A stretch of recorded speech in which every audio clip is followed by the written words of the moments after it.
This is TWIS. This Week in Science, episode number 1004, recorded on Wednesday, February 26th, 2025. Need a few science talking points?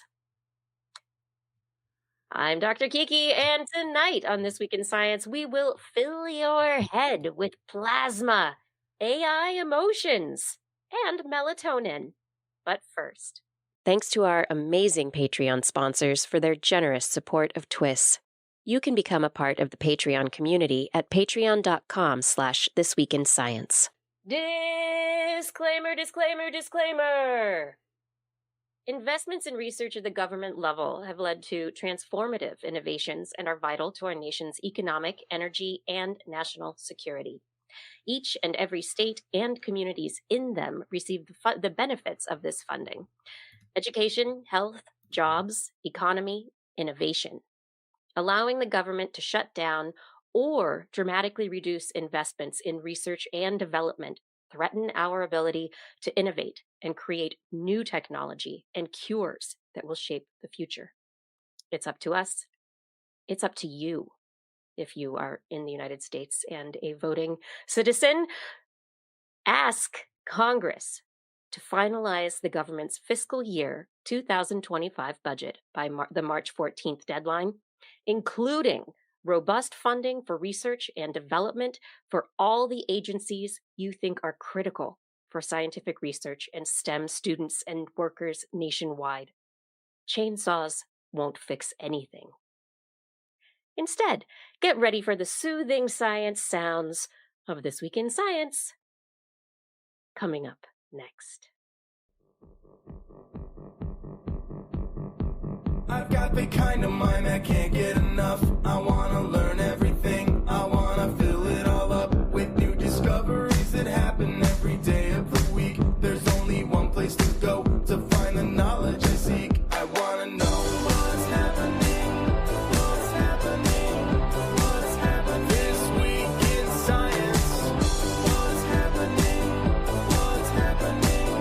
What's happening this week in science? Good science to you, Kiki. And a good science to you too, Blair.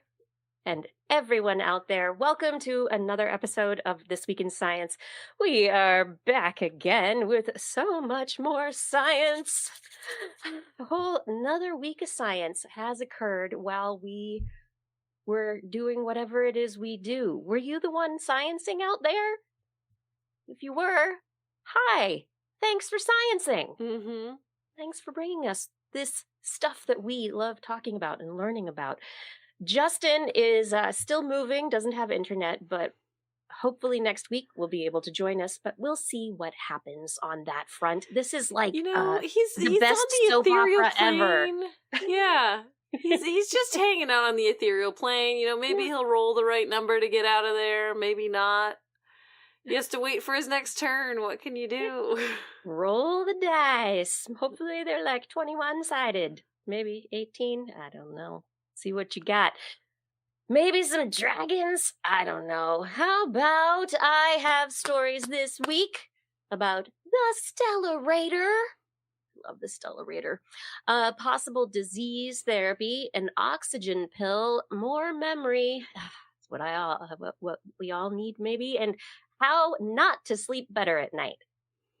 What's in the animal corner, Blair? I have some ideas about how to not sleep better at night. I could give you 1 or 50. Really just one, I think.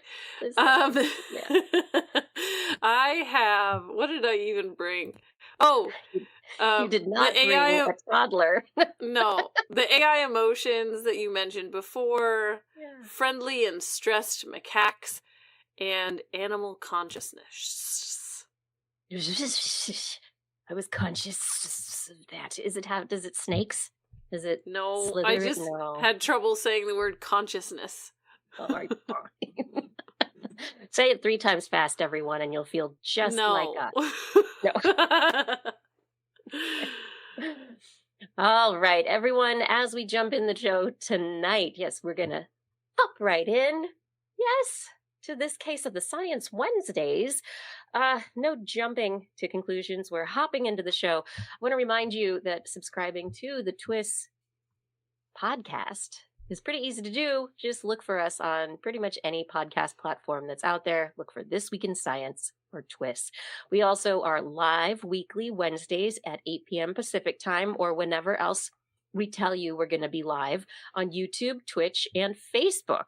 And those videos are there for you to watch as well. But if you want to know more, you can go to our website, TWIS.org. That's where we have our Zazzle store link and additionally a link to our Patreon. But now it's time for the science. Yeah. You ready for the big news I'm ready. this week? What do you have for me? Yeah. The Stellarator. Is that in the latest Rocky film or? No, I mean, I just really love that they call this this magnetic this fusion power device like a tokamak, except a little twisty like a pretzel. That this what's otherwise known as the Wendelstein 7X, that they call it the Stellarator.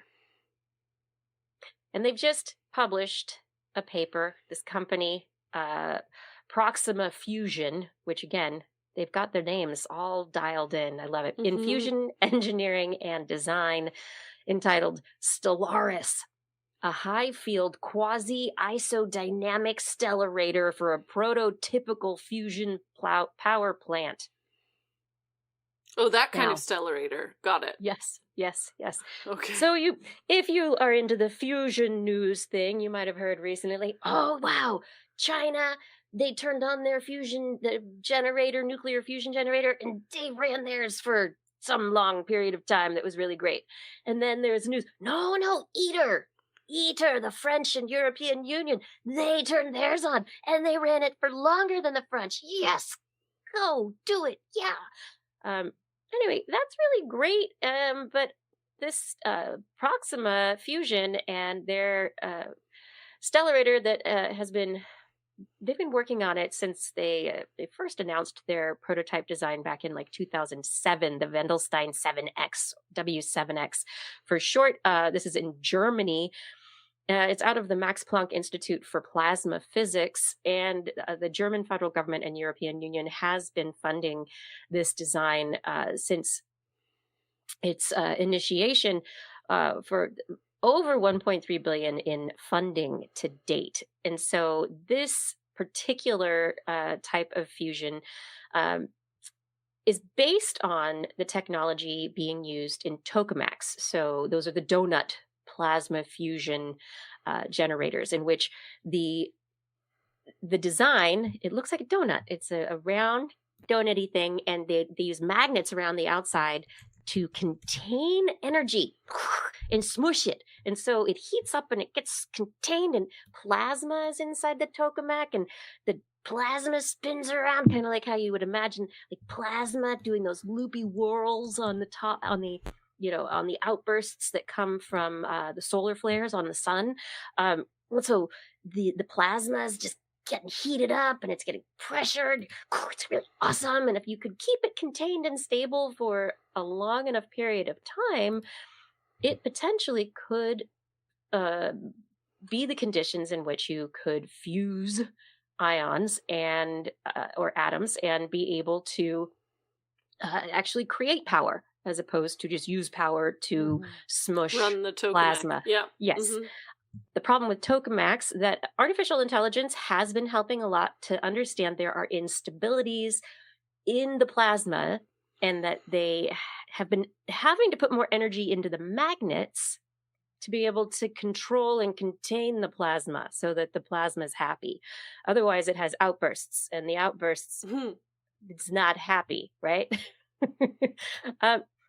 So the Stellarator goes at it from a little bit different perspective. The Stellarator, because it is like a twisty donut, what it's trying to do is do all the hard work in the design phase as opposed to in the magnet phase.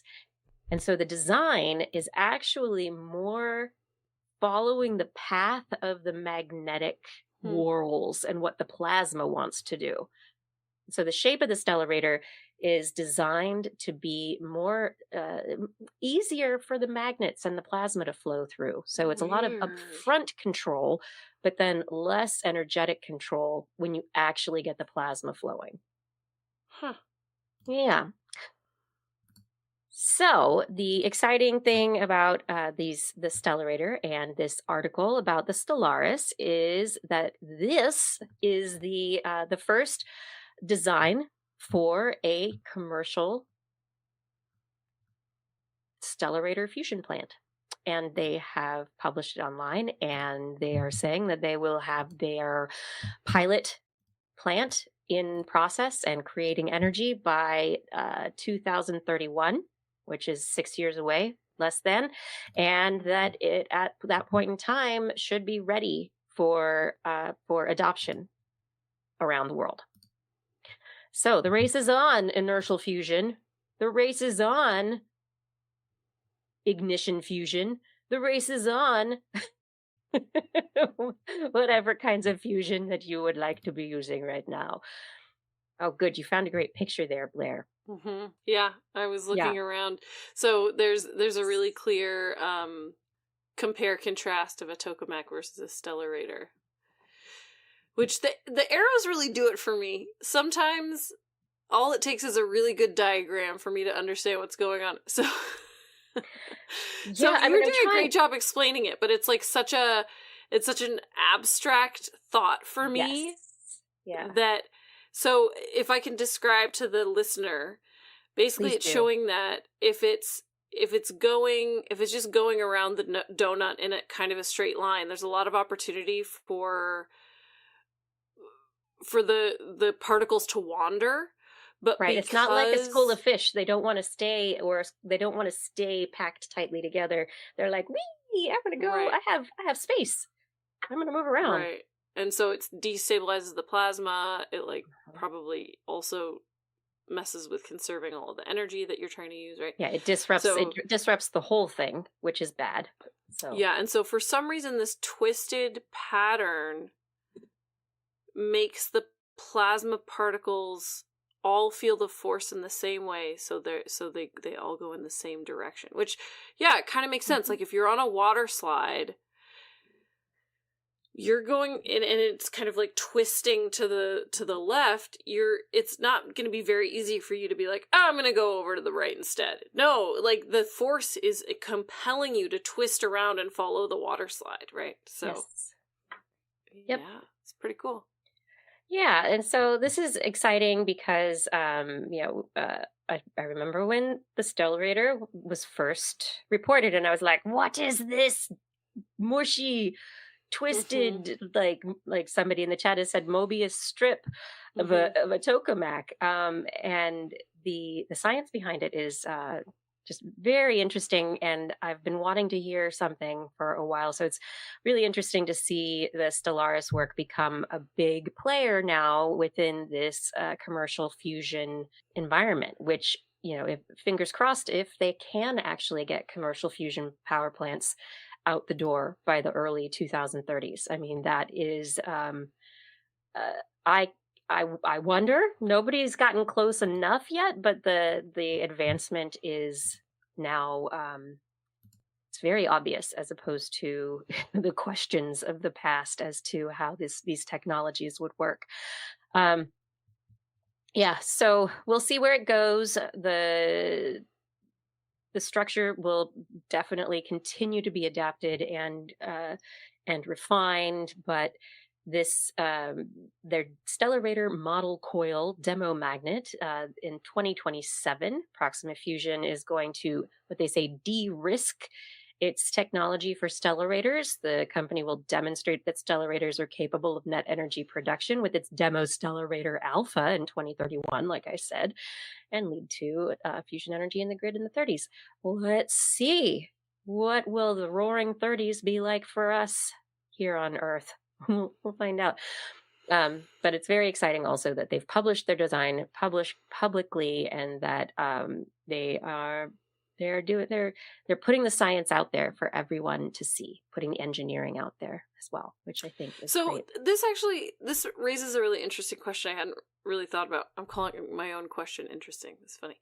Well, it probably say so is. myself. Well, I think it's interesting. Otherwise, I wouldn't open my mouth about it. So, is there copyright on the design of the Stellarator? They've released it. Is it now something that other people can build, or they have to kind of have a payout to these researchers if they build a Stellarator? I'm imagining that this is intellectual property, and that there are probably a number of companies involved in this already. So I'm imagining that there are licensing and intellectual property partnerships that are already underway, and that by the time power plants become an option, that path will be pretty clear. Right, because at first I was like, man, what does it matter? Just let people do the research. But that's why. Because if fusion power happens, they want to be able to have control over the money to be made from that. So sense. You've got German and EU investment. You've got the Max Planck Institute. So there's technology transfer out of the university and government holdings, and then you have the technology transfer into those partnerships that are probably constantly being hashed out. Yeah, that's what I'm thinking about. Like, lawyers. I'm sorry, I'm going way off target here. That's okay. I think it is an interesting question. I've never really looked at it from that angle. That is that why fusion is taking so long? Because nobody's sharing. No, that is not why. Okay, I'm just curious because maybe if everybody shared all their homework, maybe it would happen faster. No, everybody's been sharing their homework. There are certain types of fusion that are advancing more quickly than others, and what one type of fusion learns from their experiments and that they're willing to share publicly in their scientific writings and other ways, then that knowledge, it can be useful to the other methodologies, and and everybody trying these multiple different solutions to the problem of fusion is hopefully getting us there faster, right? It's divide, try all the things, and then see what works best. And some might be better than others.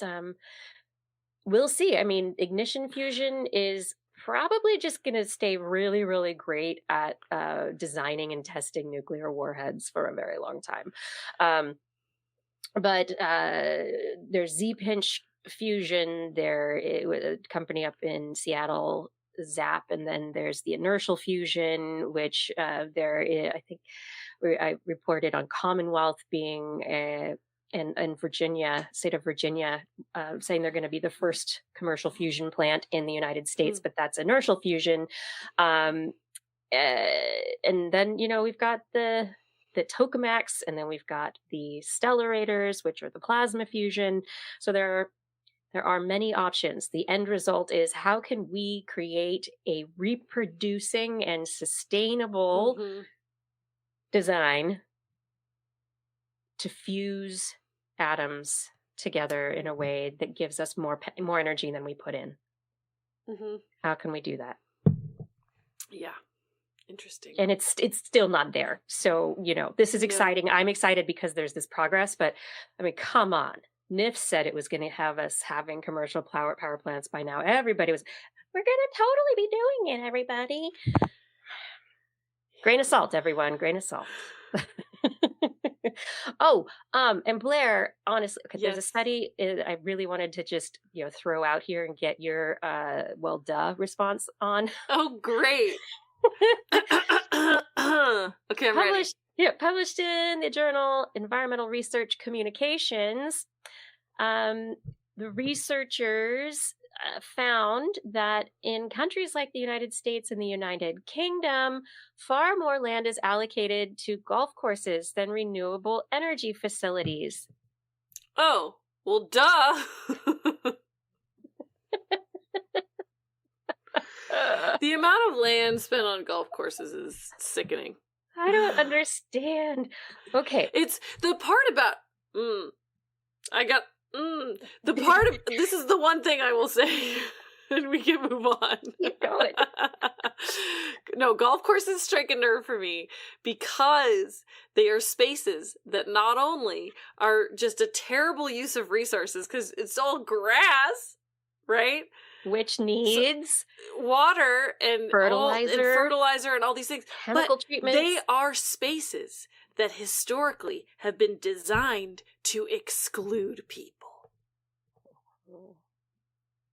Yep. Be it women, be it specific racial groups, be it specific societal groups.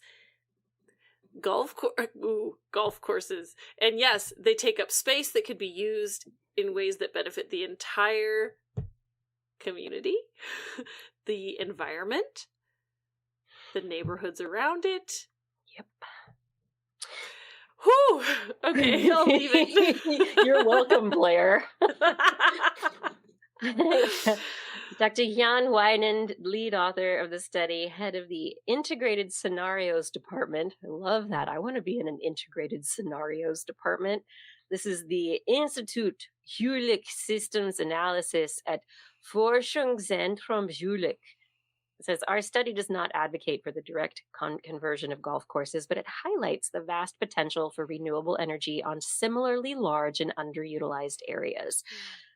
It's crucial to consider. I advocate for the conversion of golf courses. Yeah, it's crucial to consider how we allocate land overall, and especially when significant space is dedicated to activities that benefit only a limited segment of the population.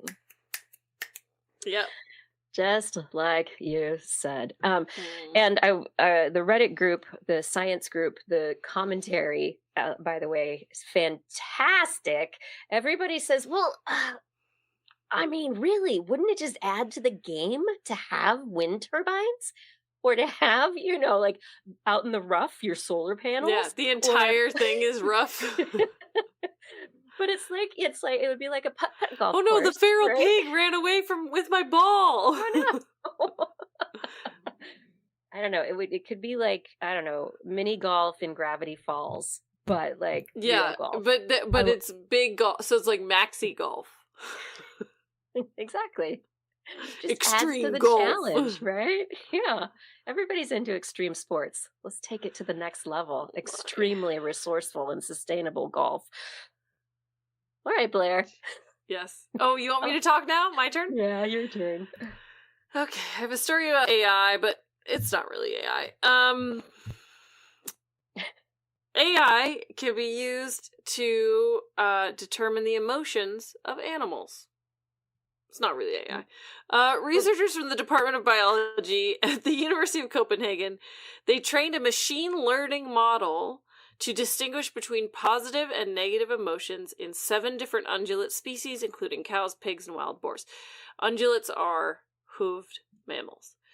By analyzing the acoustic patterns of their vocalizations, the model achieved an impressive accuracy of 89.49%, marking the first cross-species study to detect emotional valence using AI. So, of course, my first question reading this press release was, how do they know? Yeah. How? So they're saying it was 89% accurate. What are you measuring it against? By? Right? Yes. So I had to dig into the actual paper, which I was very lucky that actually I didn't have to pay to read. Thank you. So the calls that they used from the longer list is domestic and wild ungulates, including cows, sheep, horses, Przewalski's horses, which let's bookmark that and come back to that in a minute, pigs, wild boars, and goats.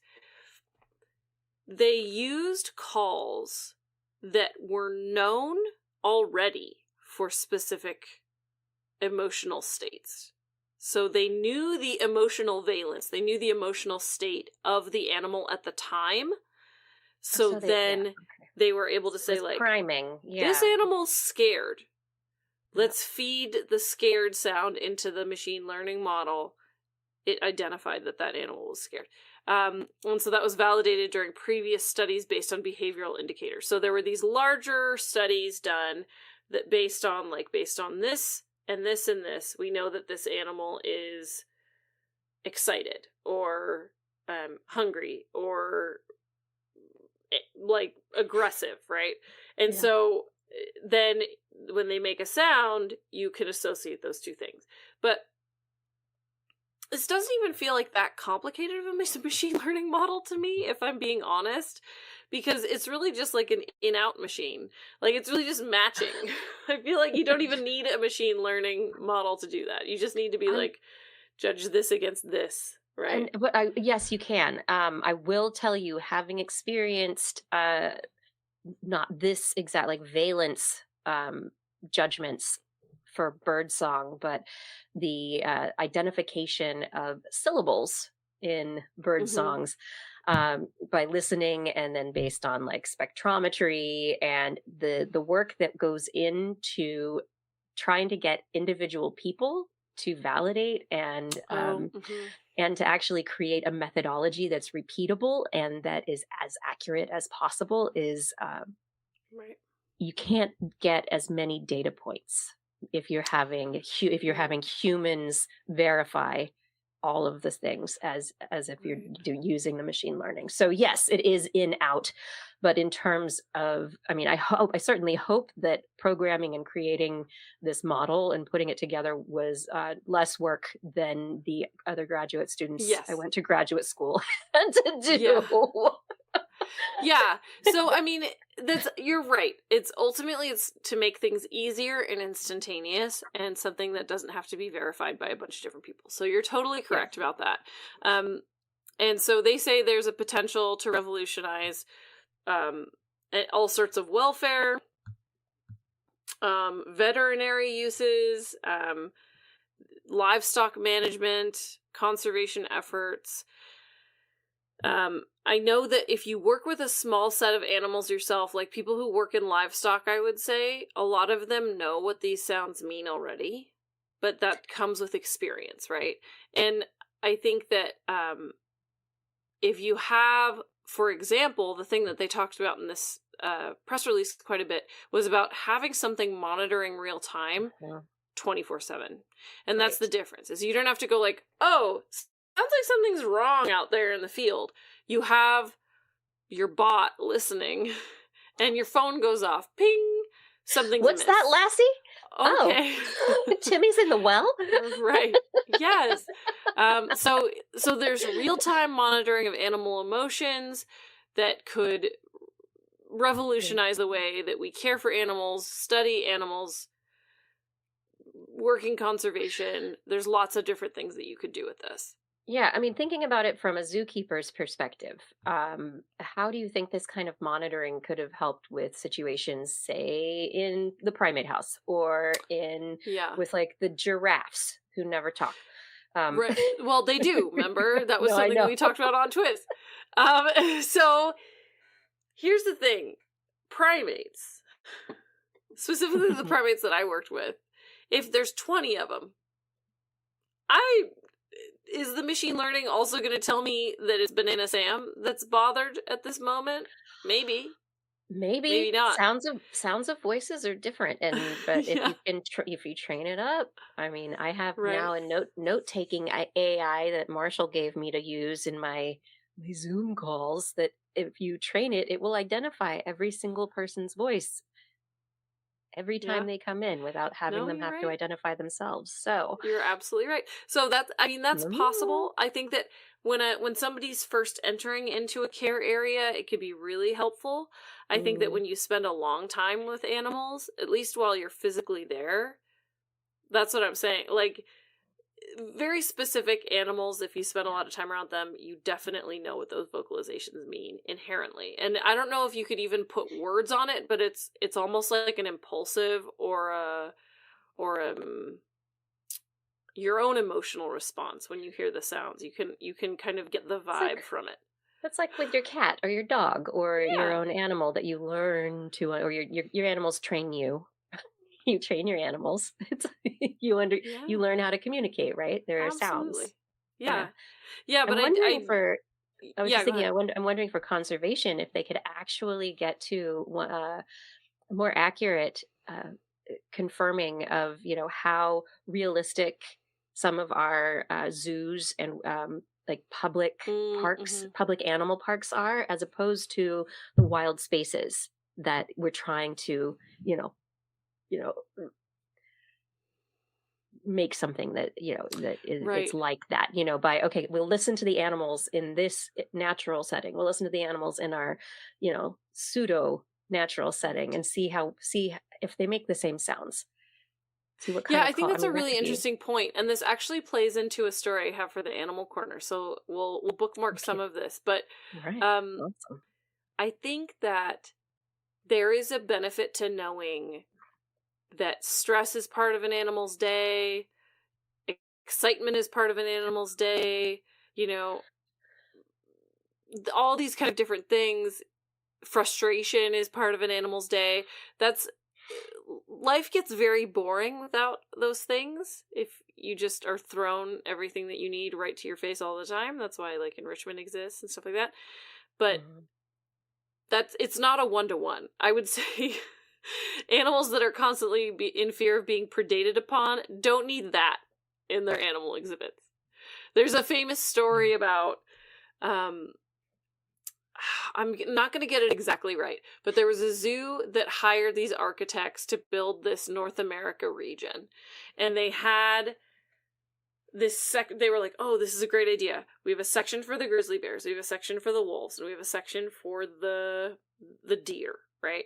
And then we'll rotate them through because they want to have different experiences all the time. And rotating exhibits is a very common practice in zoos, and it allows them to kind of have a different scenery every so many days. Okay. But enrichment, but what about the way they smell or so there was behind? I don't recall from the story if it actually got to production and they actually did this, but I think it got stopped after the blueprints were shared. I'm not sure.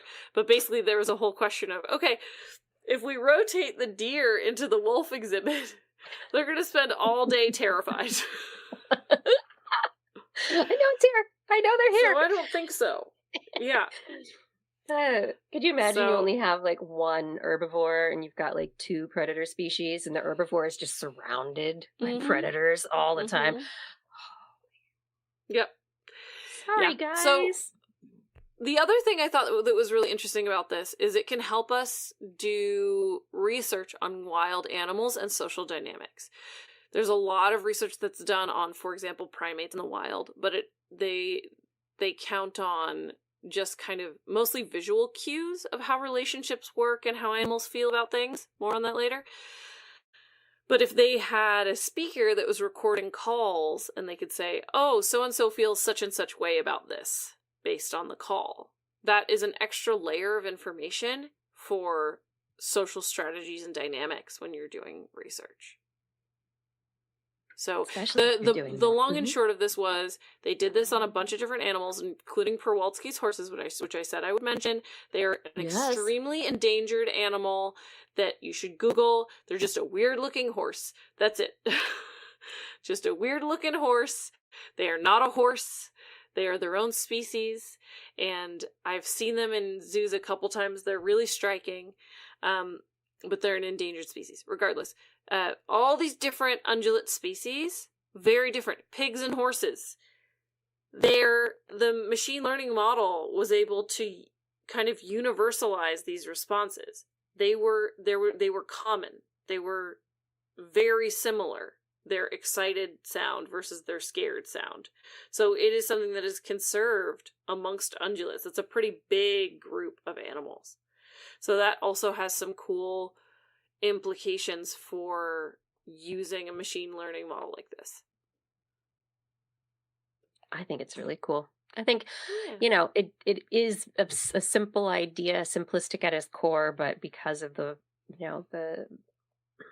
amount of data and the ways it can be applied more easily than people, then it might actually be something that can be used in these really broad contexts.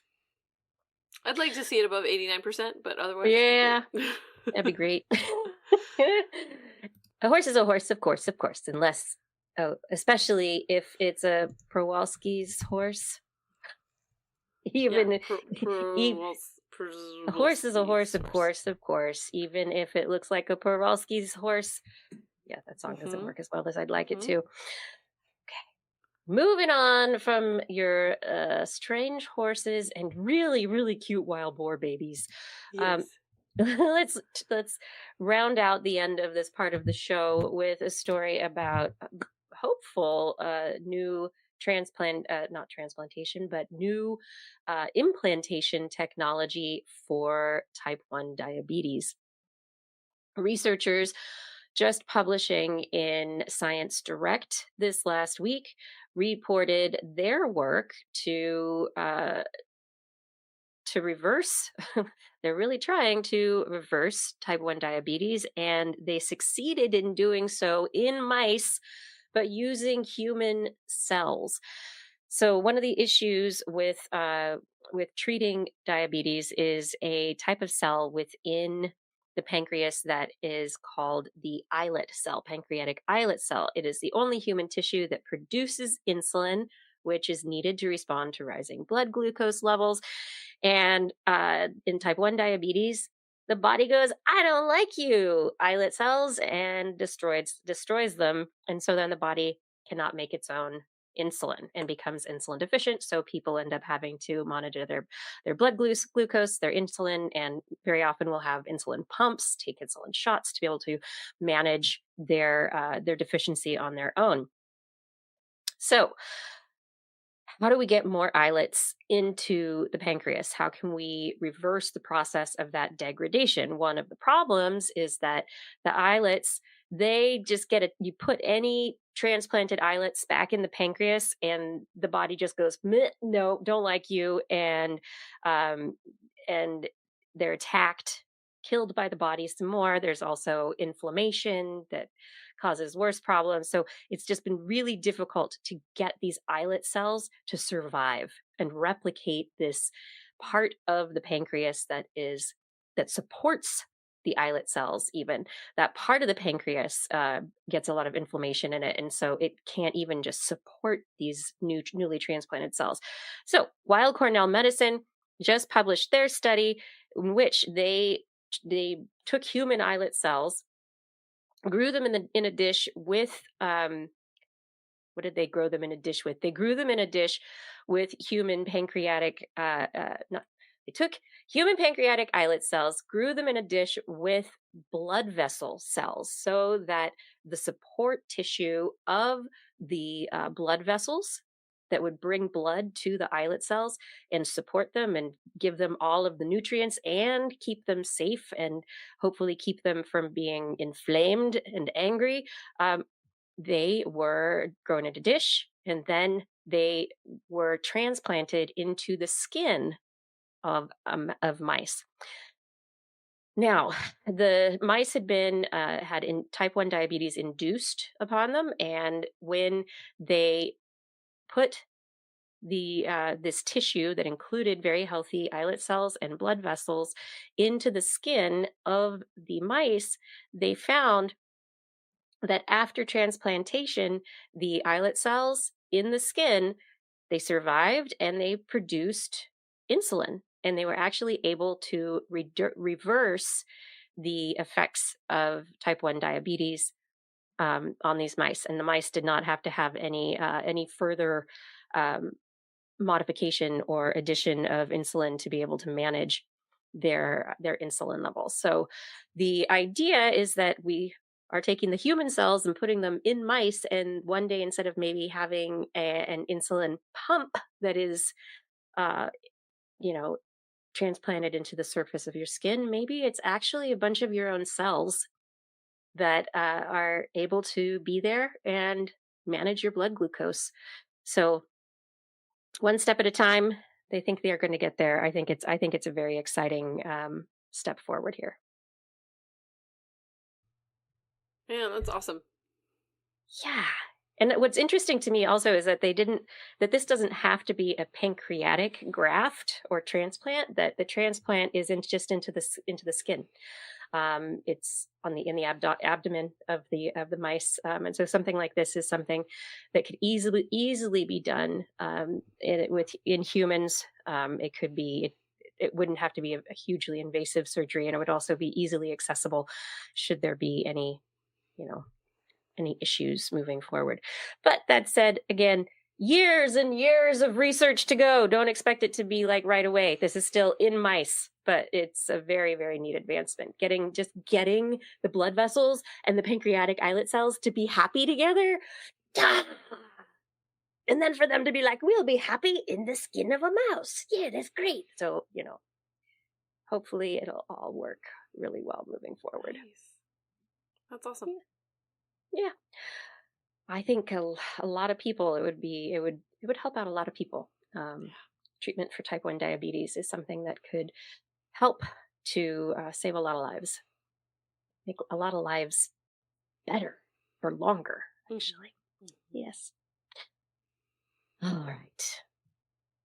This is This Week in Science. I hope that we make your lives better, longer, that you come here for your little science talking points or thinking points you can take with you for the rest of the week and enjoy the science, enjoy conversing about these ideas with other people throughout your week. You take it with you. If you take TWIS with you through your week, please make sure to share where you got these tidbits, these thinking points, these talking points from. Please tell people to subscribe to TWIS. It would be really wonderful if you could get a friend of yours, a coworker, to join us in listening, in the conversation, in the discussions that we have. Additionally, if you head over to TWIS.org, you can click on our Patreon link if you'd like to become a Patreon supporter, or the Zazzle link if you're interested in any of our cool t-shirts, mugs, pillows, I don't know, beach towels. It's almost spring, right, Blair? I don't know. Get down to the pool with your TWIS stuff. That's right. You really do, everyone. You keep this show going. Blair, I can't do it without you. And everyone out there, we can't do it without you. Thank you for your support. Alrighty, Blair. Alrighty, everyone out there. You know what time it is. It's time for us to go to sleep. No, it's time for Blair's Animal Corner with Blair. She loves our creatures, great and small. Biped, millipede, no pet at all. You want to hear about animals? She's your girl. Except for giant pandas and squirrels. There's Animal Corner.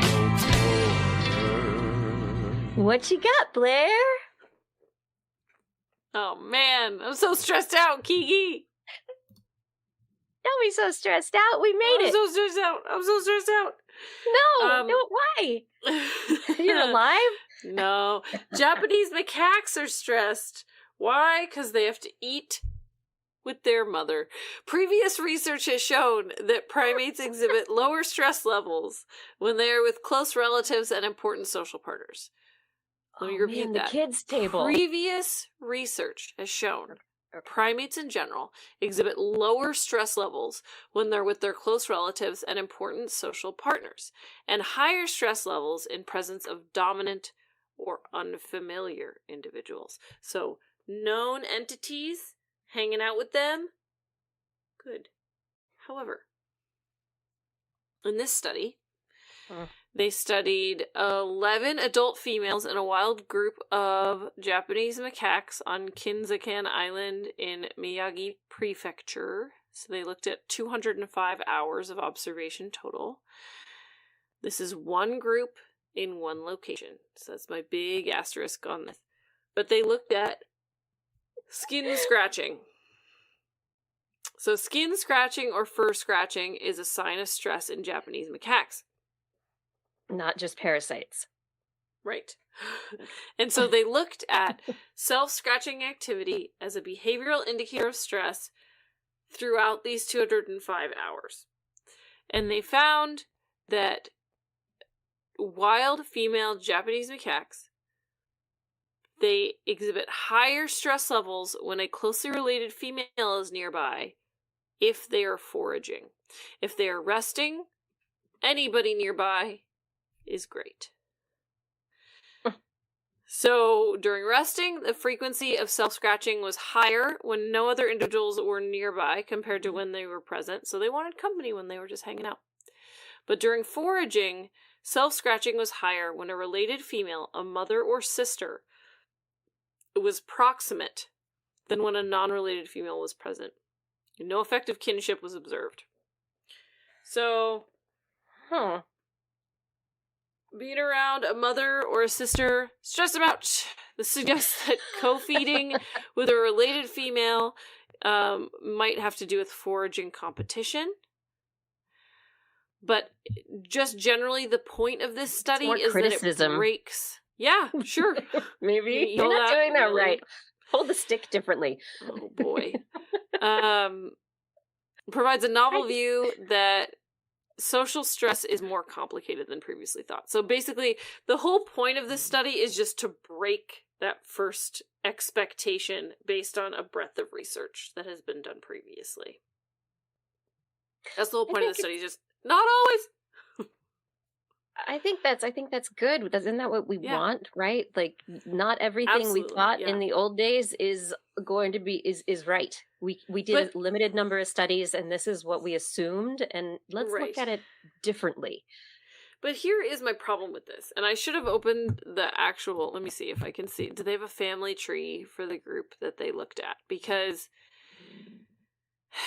they looked at one group of 11 monkeys, and I don't see a family tree. I really want to see a family tree for these 11 monkeys, because is there one mother?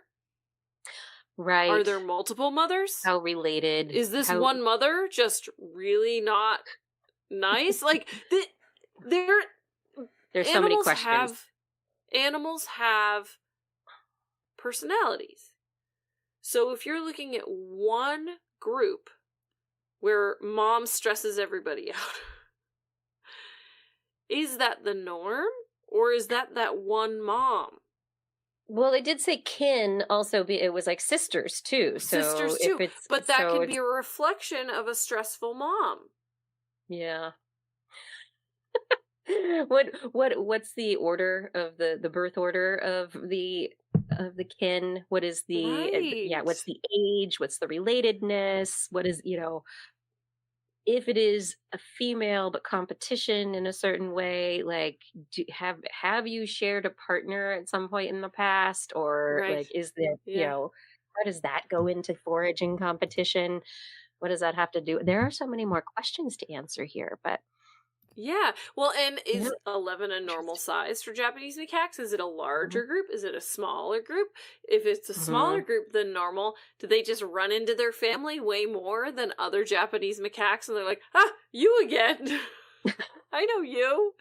Or do they spend a lot of time really trying to stay away? Like, right. Yeah. Really? So, Mom, leave me alone. No, I'm going to this tree. Just leave me alone. It's one group. It's one group over one series of tests with one group of individuals, right? So it's very specific. But the point is... Not big enough, but yeah. The point is that just because you're around related monkeys does not mean you are inherently less stressed. I think that is applicable in the human primate world as well. Right. No. So anyway. Yeah.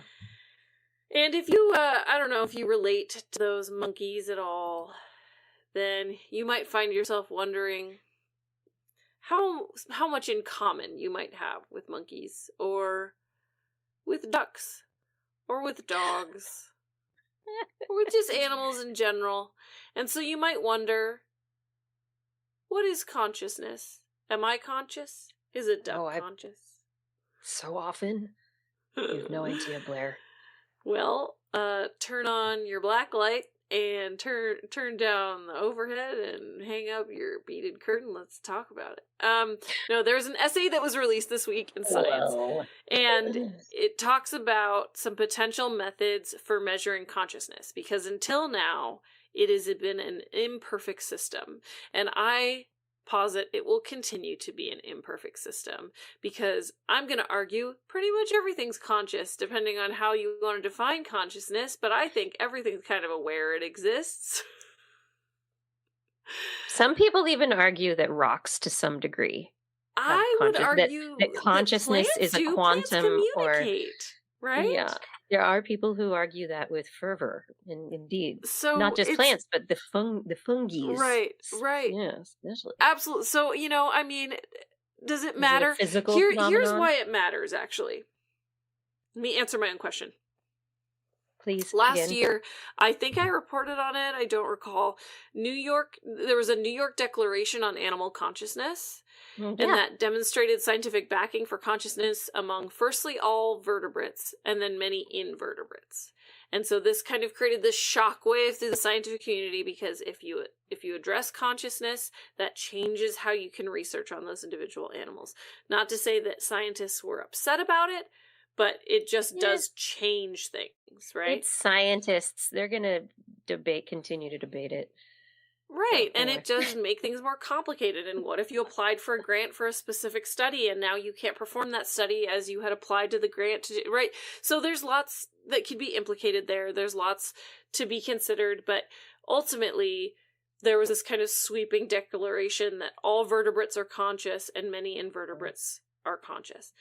And so the question is, how do you test that? Yep, it's a good question. And so this essay posited a new method called a marker method, which essentially works to identify behavioral and anatomical features associated with consciousness processing in humans, and then you search for similar properties in non-humans. And you don't just find one, because you could find one pretty easily, but you have to find multiples and try to map them on each other and make them follow some sort of rhyme or reason that is consistent with consciousness across all these different markers. So that might be experiencing pain, or seeing an object, things that you do bodily to respond to that. Does an animal do that? Like if you're in pain, do you pull your hand away from the thing that's causing pain? Does an animal do that? Yes, absolutely. Does that mean they're aware of their own body? Unclear. So now you have to stack these different markers, right?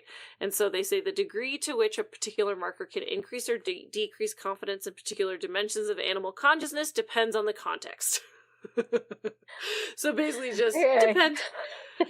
For instance, really linguistic behavior is a marker of specific kinds of conscious thought and emotion in humans, but as demonstrated by large language models that simulate human conversation, linguistic behavior alone is not strong evidence of consciousness in non-human systems.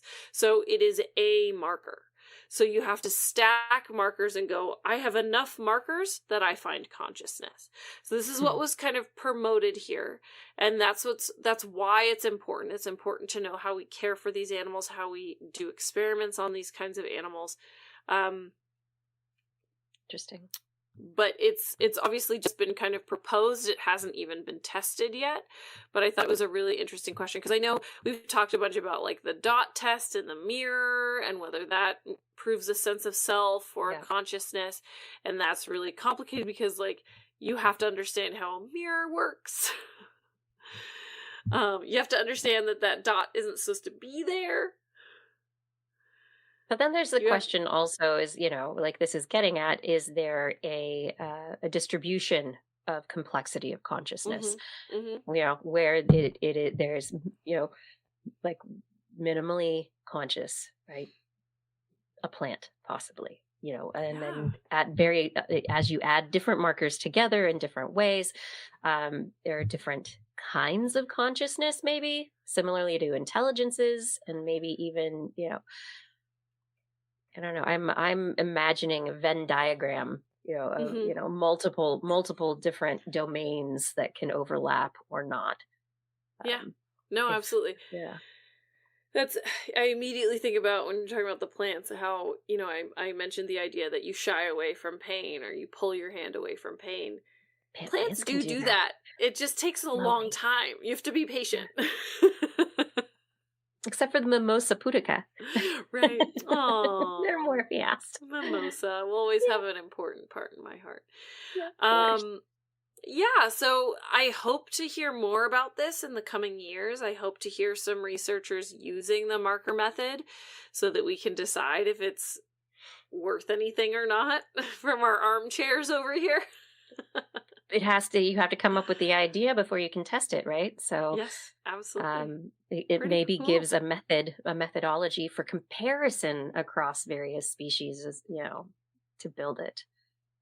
Mm-hmm. Yeah, because that's one of the hard parts, is going, how do you know that this is consciousness as opposed to just sensory awareness? And are they really aware? I mean, is it just a reflex? Is it that the animal is conscious of what's going on, or the plant is conscious? Is there an awareness of it at any level? Does it matter that it is only a chemical signal or a nervous signal that it happens, like when the doctor hits your kneecap to make the kick reflex? You're aware of the kick having happened, but you are not aware of the things that that whole process of the tendon on your knee being tapped and your leg kicking out. That is not something that you are in control of. So there's, I think you look at it and you go, oh, that's interesting. And that felt strange. Yeah. Higher consciousness looking at lower nervous processes. And are those nervous processes somehow chemically aware of themselves? So many layers, Blair. You opened one of my favorite boxes. Let's pull it all out. Keep it open. Yeah. Yeah, like, is planning for the future, is that consciousness, right? Like, if I'm a squirrel and I'm hiding my acorns, am I aware? Or am I following a kind of an impulse? Pattern, an impulse. Yeah. Exactly. Yeah. If I'm a monarch butterfly who only flies one way and then dies of a migration, am I aware of what I'm doing, or am I just compelled to go somewhere? And are you even aware of that compulsion? It's just it happens. It's as if it happens to you, in a sense. Yeah. These are, I think these are very fascinating questions. I think therefore I am. Am I? Yeah. Really? You am. You is too. Oh, good. Yeah. We am what we am. Oh, my goodness. Yeah, it's interesting.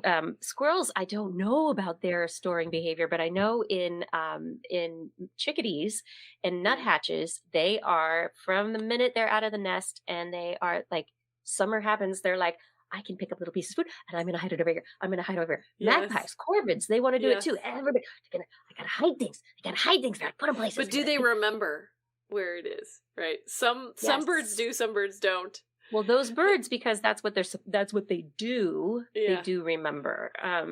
So squirrels often forget, which is very funny. We did a story on the show about how squirrels were hiding nuts in transformers, and people were losing power. That's right. Because squirrels kept hiding nuts in the transformers. Anyway, great place for a larder, but you like smoked acorns? Yeah. Ooh, I love that electricity taste. Yes. Oh, I like Arnlor's comment in the chat here. Squirrels don't hide acorns. They dig holes and sometimes come across a buried acorn. Oh, you're talking about ground squirrels. Yes. That's wonderful. Yes. Moving on from the animal brain, let's stay with the animal brain, the human brain. Yeah, it's an animal. It is an animal. So I was going to go to an oxygen pill for this next story, but since you brought up brain stuff, I figured let's just go with the brain. Let's do it. Publishing in the open access journal eLife, researchers from Brown University this week have have published a model. So it's not actually looking at an animal doing any action. It was creating a circuit, a numerical simulation, a neural network model of interactions between prefrontal cortex and the basal ganglia. And they were looking at models of how these circuits might work together to do what they call implementing adaptive resource allocation in working memory. And so, for those of you who are involved in programming or in circuitry, you understand maybe the idea of gating, where it's the and or on off, and different circuits, different components in the circuit can be turned on or off and or at various times in the processing. And if you have a neural network, it becomes much more complex as they start working together. And if they respond in relation to each other because of certain, if this one's on, then I should be off. Or if this one's on, then I need to do more open or whatever. I don't know. I'm making things up right now.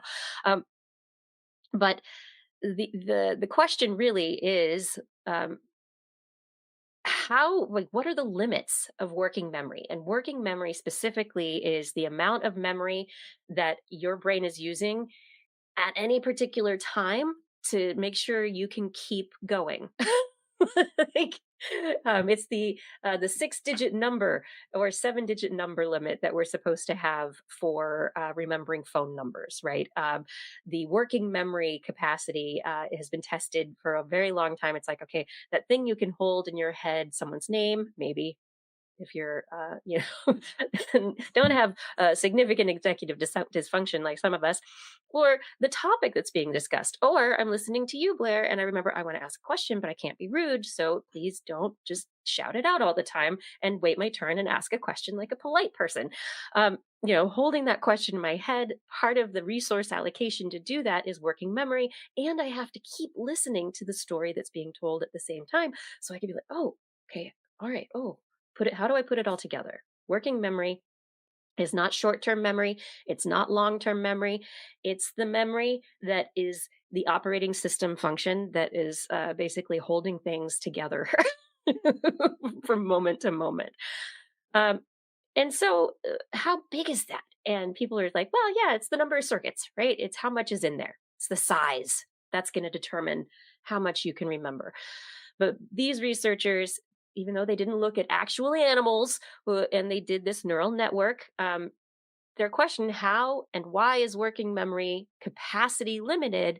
Their question, they determined based on the model that they put together, that because of how certain chunking of information, so if you're remembering a phone number, what was it? 867 5309. The chunks, the 3 numbers at the front and the 4 or 867 5309. Your working memory has chunked that information into little groupings. So the other capacity of it, so your brain is using a compression strategy to improve recall efficiency. They also found that they put dopamine instructions into their working memory model, and they also found that learning shapes memory limits. So all told, what they summarize and what they say is that working memory limitations are more from learning challenges. So, do you have executive dysfunction? Is dopamine not working properly to allow you to continue to pay attention to something long enough to be able to get your working memory to hold on to it? And if your chunking is disorganized or disordered, that doesn't allow you to have a higher resolution capacity for that working memory. So you can get into overload more quickly. So, learning, dopamine, chunking, that all these things potentially work together. And now that they're looking at this new interpretation of working memory difficulties in patients, they can suggest this, instead of this anatomical limit, that people really, we just chunk more, manage your dopamine. Your working memory is just, you're fine. Keep going, everyone. Keep your brain a workout. Is that what you're saying? That's right. Or, as per a couple of studies from this past week, maybe go on a mobile internet diet for a little time. Smart. One study took people away from mobile internet. So they still had phone calls and texting so they could stay in touch with people. And for 2 weeks, they found that people became happier and had better working memory, and they had better mood control. A similar study, they took people away from their mobile devices entirely, mobile detox for 72 hours, and they found that there were changes to the dopamine circuitry in the stimulus reward centers of the brain. So I was just thinking last night that I should get myself one of those not cricket phones. What are they called? The kids' phones, the ones that are like you can give yourself parental controls. Exactly. So it has like the 6 buttons on it. It's like, this is my phone now. Brian. Yeah. That's it. See about that. Like, what if I just turned my phone into nothing but the phone app and the text app? What if that's all it was? I think that would be good. Great. It'd be a good thing. It'd be very, very, very great. I held out so long on getting a smartphone. So long. But it's I did now, too. Yes, you can't. Everybody has it now. It's just kind of expected, and I don't know. Maybe the next generation will be like, you know what's cool? Flip phones. I think they already are. Yeah, that's true. I don't know. Yeah. We don't need all of the. We don't need all the things. Neural networks, very exciting stuff. If you were feeling very tired and like, oh my gosh, I must be at like high altitude or something, and I didn't do any like pressure training for this hypoxia I'm feeling, or maybe you are an individual who has sickle cell anemia, or you are someone who has a disorder of your mitochondria. Perhaps this new work out of the Gladstone Institute with mice with Leigh syndrome, Leigh syndrome, with a drug called hypoxystat. Maybe it might be something that'll interest you if they ever get it out to market, which they hope to do. I don't know. Hopefully sometime soon. The idea, though, is that looking to work on the problem of hypoxia, which is the inability of oxygen to be getting to the cells of the body. And the underlying issue with that very often is an inability of the hemoglobin to grab onto oxygen within the blood.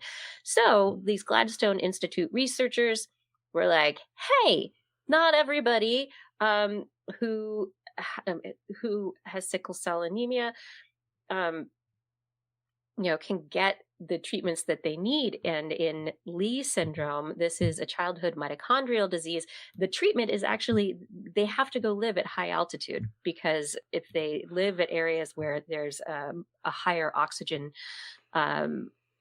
saturated oxygen concentration, then it's too much oxygen and their mitochondria can't handle it. So it's the opposite. So anyway, they were working on these issues of mitochondrial disease and hypoxia, and people, you go up to the mountains and you're not ready for it, and you don't get enough oxygen into your blood. You can inhale more oxygen if you get one of those nice canned oxygen thingies.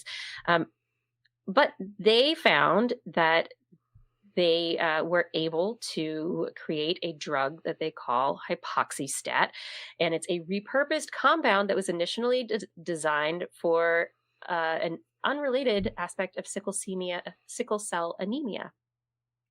And when they used it, the drug made hemoglobin bind oxygen more tightly than it normally does. And so it's the remarkable thing about it that I think is just the the, the glacier on the top of the mountain for this particular study is that it's a small molecule that can be easily put into a pill form. So it could potentially be an easily given drug to treat hypoxia, and it works super easily. And here I'm going to see about sharing this tab here with everybody, so you can see the pretty pictures that they came up with for this concept of hypoxystat, which is a small molecule hypoxia therapy, and it allows the oxygen to be grabbed onto and moved around more readily than the hemoglobin for these individuals with the mitochondria disorder. It could also be a treatment for people who actually have hypoxia for whatever reason. And it's hypoxia over time can lead to damage to the organs and to the body. This hypoxystat, this is the glacier on the top of the mountain. Hopefully it won't melt away. It treated the damage to the brain. When they were given this drug, it actually reversed damage to the body and to the brain, not just to whatever was acutely happening at the time. It reversed damage. So can I take that pill instead of breathing? No, right? No, it wouldn't be a replacement for breathing. No. The first thing I thought of was oxygen gum. That's from something, right? I'm like, that sounds like something in Doctor Who. Nope. I looked it up. DuckTales. It was the reboot of DuckTales is what it's from. Oxy-Chew. Right. And I was like, oh man, that. Oxygen gum. Like oxygen gum could be possible based on this. Oxygen gum could be possible. So the idea for in space, on a mountain, underwater, well, not underwater, wherever good times are had, wherever not enough oxygen is had, potentially this drug could be a treatment that would be made available. So I think it's very exciting. Thanks a lot, researchers who are working on these awesome treatments. And thanks for remembering DuckTales, Blair. Yeah. I have one last story. You ready for our last story for the night? Oh, yeah. Yes. Everybody ready to go get some good sleep? Yes. Is this story about sleep? Oh. Well, it is, yeah. Do you have a certain person in your life who is continuing to work night shift? Not currently. So going back, but he did for 8 years that we were together. Yeah, until he started nursing school. But going back on night shift, acclimating to the night shift is really rough. Yes. So then we've talked a lot about the problems of metabolism, circadian issues when people do have night shift work jobs, and the health detriments that come as a result of that. New study suggests you could take melatonin. He definitely tried that. All right. Here's the deal for this study. Published in BMJ, British Medical Journal. The researchers looked at melatonin supplementation and oxidative DNA damage repair capacity among night shift workers. This was a randomized, placebo-controlled trial. Basically, they found that when people were using appropriate melatonin supplementation, that it improved oxidative DNA damage repair capacity. So the damage that we were talking about that occurs, if melatonin is taken, the intervention is taken appropriately with the right quantity and in the right timing, that capacity can be improved among night shift workers. And they say further larger scale trials are needed to evaluate varying doses of melatonin, and also to look into questions of long-term use of melatonin supplements. But the commentary on this is very much a lot of now people pop a melatonin and think it's going to make them sleepy. And like, they're like, okay, I'll be asleep in a half an hour because I took a melatonin. And they're taking like maybe a 1 milligram or even a 5 milligram melatonin, like a half an hour before you go to bed. Well, the brain releases melatonin approximately 2 hours before you go to sleep. So if you really want to use melatonin for its purpose, which is to entrain your body clock, your circadian rhythm, to a particular sleep and light cycle, dark and light cycle, if you take your melatonin, which is released at like 0.01 milligrams to 0.03 milligrams per body weight, by the body, by the brain, a couple of hours, and it is released a couple of hours before you go to sleep. That's the signal that, oh, in the next couple of hours, this is going to start happening. Not, hey, get sleepy in a half an hour, go to bed. Melatonin is not a go to bed pill. It is a train your clock. Interesting. Treatment. And so as an intervention, if you take it at a good time period and not too much of a dose before you go to sleep, you can set your clock, but you need to stick to your clock because that's what it's for. Oh, I see Brian. Hi, Brian. Who, me?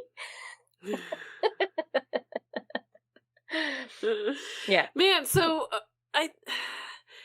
how? Yes. So a lot of people don't use it correctly. How come doctors aren't prescribing it right then? Is it just because there hasn't been enough research, and so this is some of the stuff that now is going to go in a medical journal, and now doctors will start prescribing it differently? Hopefully, yeah, because doctors learn, yes, melatonin, it's good for getting sleep, but maybe they forget it's like there are specifications for how you're supposed to take it, but this is for sleep, right? This is to help you, and it's not something that is addictive. It doesn't have like, it's not supposed to have terrible side effects, right? Well, it's over the counter. It's not, over the counter. You can just buy it in the supplement aisle, basically. They're drinks that you little powder drinks, you take a big old scoop, put it in a cup. It's like magnesium and melatonin, and who knows how much is in there. You add water, you drink it, go to sleep. Great. In honor of Justin, who is not here tonight, I have to mention then that a lot of melatonin is packaged and sold by supplement companies who are not regulated. Great point to bring up. So, is that melatonin you're taking actually melatonin? Is it actually the amount that it says that it is? Is there anything else in there? Right. What else is in there? Yeah. We don't know. Magnesium's going to relax you as well. How do all these things work together? And if the amount is so important and we can't confirm that each pill has the exact milligrams that they say that it has.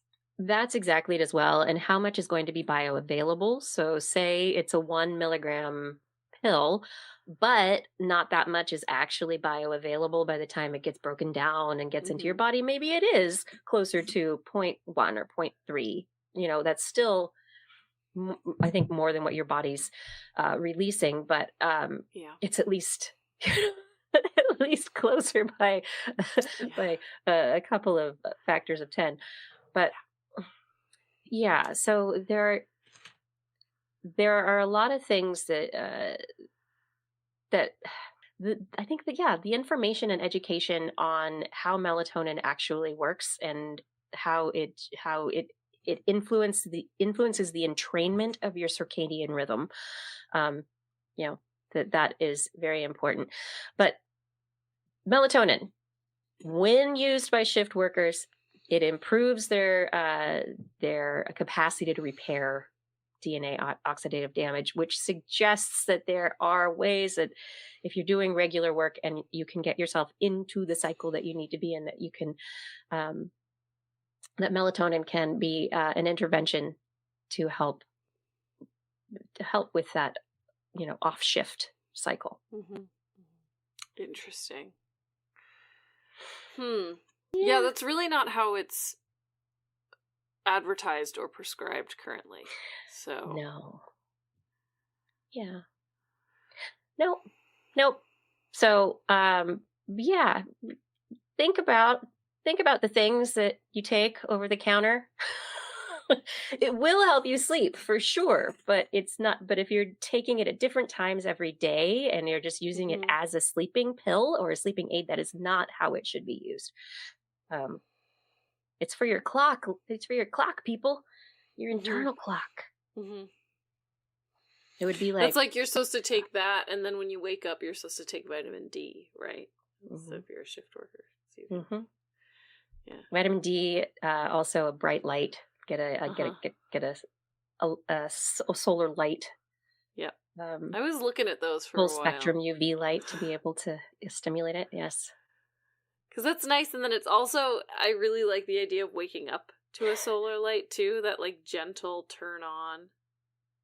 It's wonderful in the winter. I mean, those kinds of UV lights when they come on like that with your morning. It's like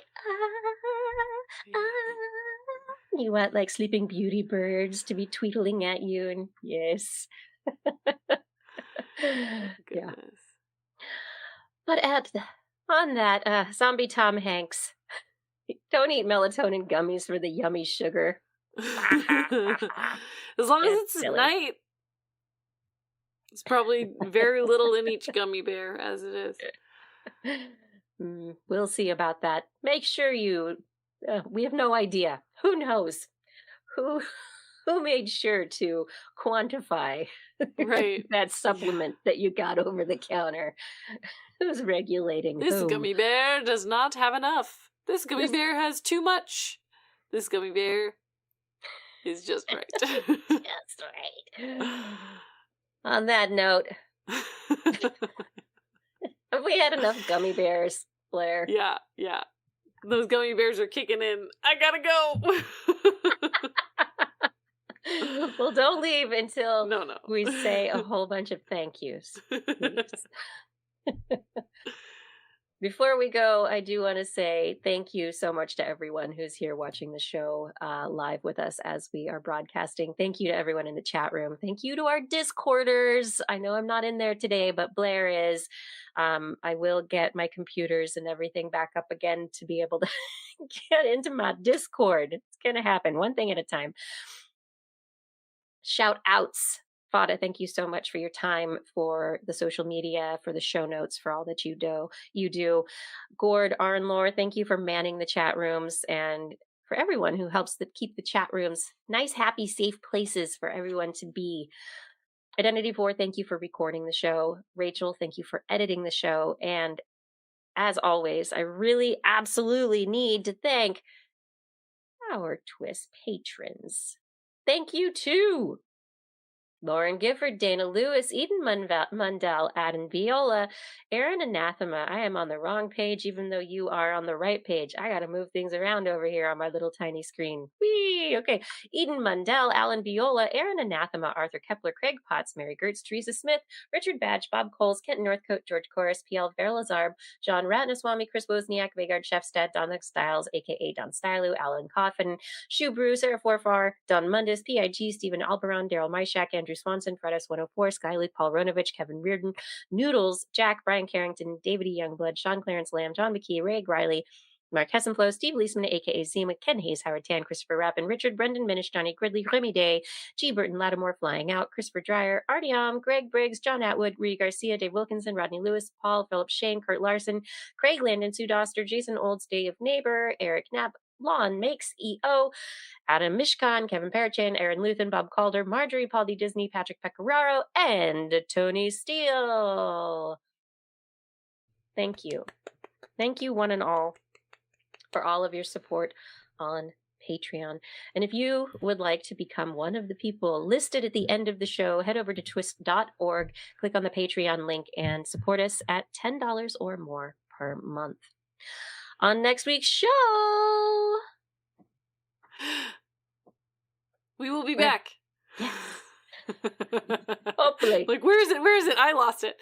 We will be back next Wednesday at 8 p.m. Pacific time, broadcasting live from our Twitch YouTube, and Facebook channels. Hey, do you want to listen to us as a podcast, perhaps while you categorize various animal sounds? Just search for This Week in Science wherever podcasts are found. If you enjoyed the show, get your friends to subscribe as well. For more information on anything you heard here today, show notes and links to stories will be available on our website. That's at www.twis.org. You can also subscribe to our newsletter. We love your feedback. If there is a topic you would like us to cover or address, or a suggestion for an interview, please let us know on one of our social media accounts or send us an email.